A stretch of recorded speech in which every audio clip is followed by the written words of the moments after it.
গভীর সমুদ্রের তলদেশে কণ্টকনগর জলরাজ্যে মৎস্যকুমারী আলোকমালা তার পরিবার নিয়ে বসবাস করত। সেই রাজ্যে সকলেই অনেক সুখে শান্তিতে দিন কাটাতো। কি রে মাছ, বলটা ছুড়ে দে। এমন করলে কিন্তু আমি তোর সাথে খেলতেই আসবো না। আমার বল ছুড়তে একদম ইচ্ছে করছে না। আমার আজ ভীষণ মন খারাপ। তোর মন খারাপ? কিন্তু কেন রে? কেন আবার? স্কুলের পরীক্ষায় ফেল করেছে, তাই মাছ রানী ওকে শাস্তি দিয়েছে। প্রতিদিন 100-200 করে প্রাণীর নাম হোমওয়ার্ক করতে বলেছে। কুমির, তুই চুপ কর তো। নিজেকে যদি এমন কঠিন শাস্তি দিত তবে তুই কষ্টটা বুঝতি। আমাকে নিয়ে একদম উপহাস করবি না। নিজে ফেল করবি, আবার কিছু বলাও যাবে না। তুই যখন আগের বারের পরীক্ষায় ফেল করেছিলি তখন তোকে যে ম্যাডাম জলরাজ্যের ময়লা পরিষ্কার করার শাস্তি দিয়েছিল, তুই কি সেটা ভুলে গেছিস? নিজেও তো ফেল করিস, আবার আমায় বলতে আসিস? দেখ মাছ, অতীত টেনে আনবি না, বর্তমান দেখ।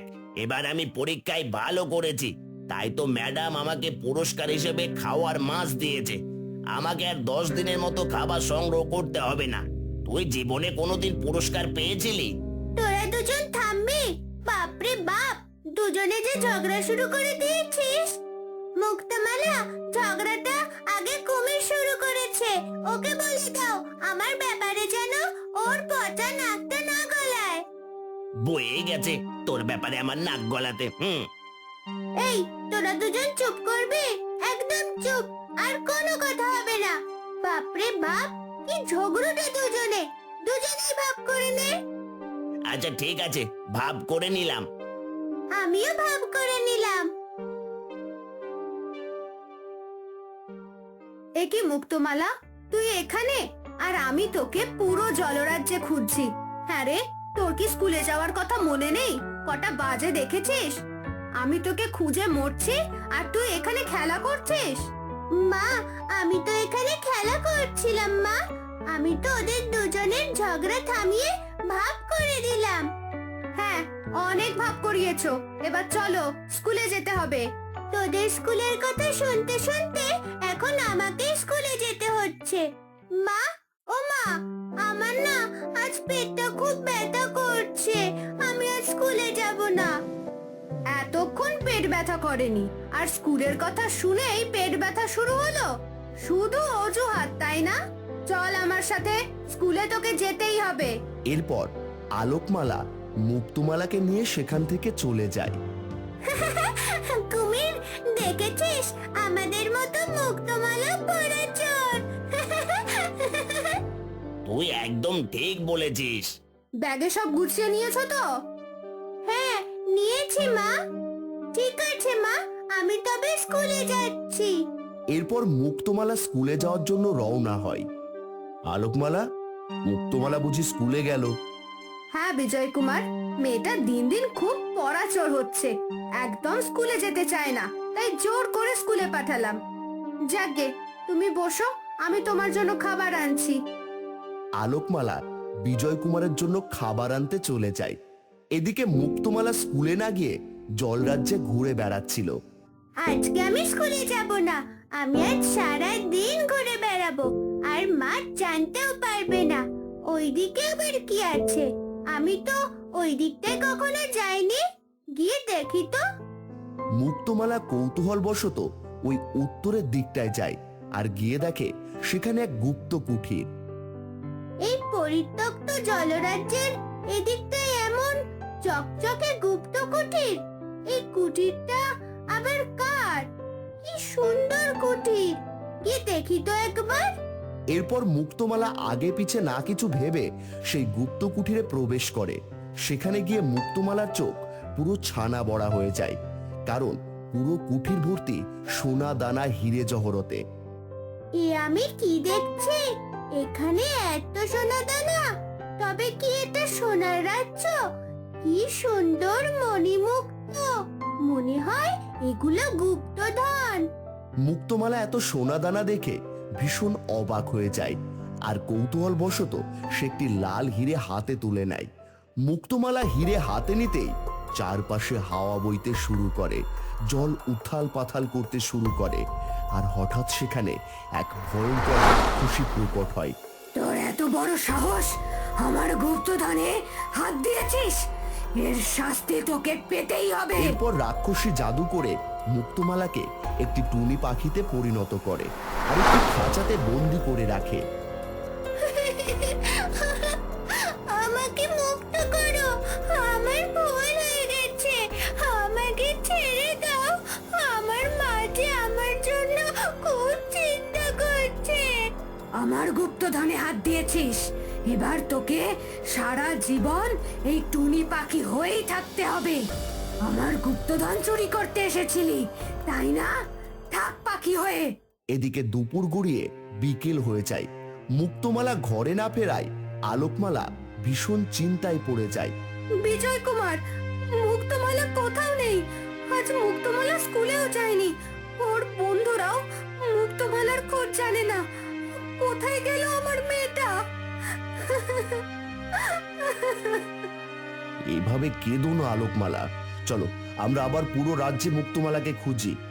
এরপর আলোকমালা আর বিজয় কুমার পুরো রাজ্যে মুক্তমালাকে খোঁজে, কিন্তু কোথাও পায় না।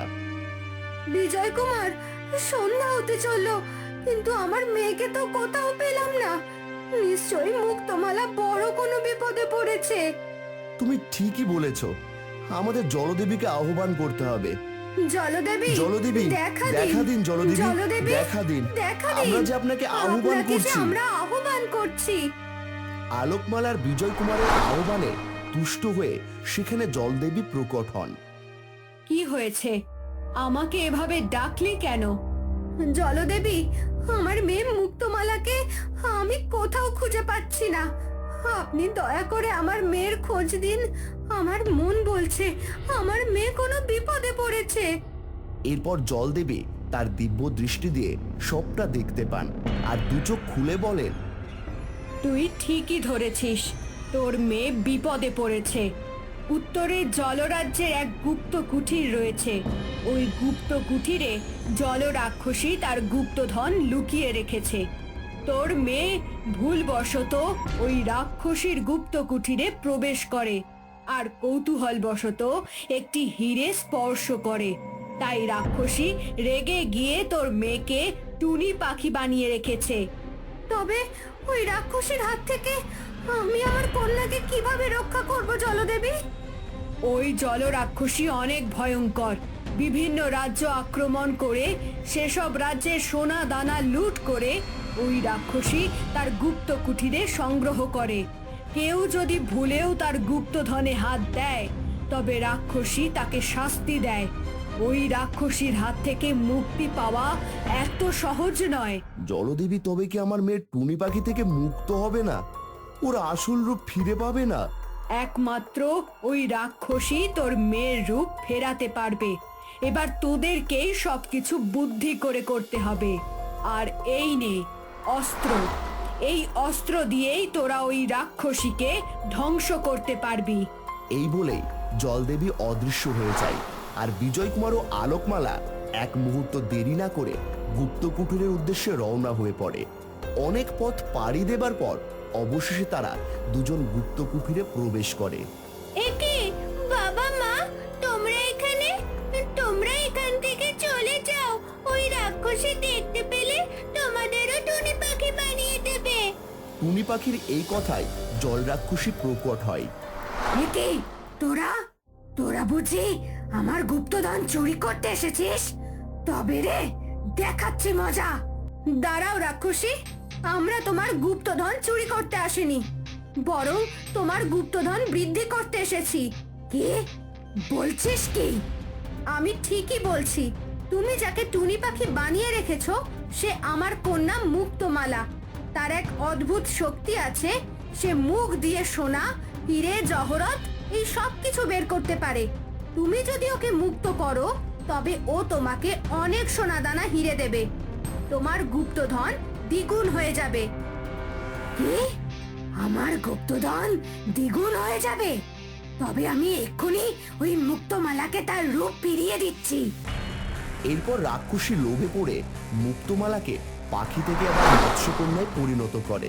মৎস্যকন্যা তার রূপ ফিরে পেয়ে তার মায়ের কাছে চলে আসে। কিরে, আমাকে সোনা দানা হিরে জহরত দে। সোনা দানা নয়, তোকে মৃত্যু দেব।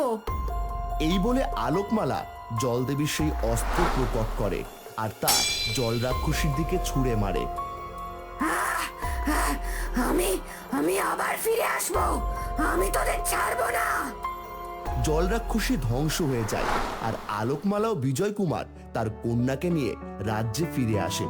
এরপর আলোকমালা রাক্ষসীর গুপ্তধন সকল জলরাজ্যে ভাগাভাগি করে দেয়, সকল অসহায় প্রাণীদের দিয়ে সাহায্য করে।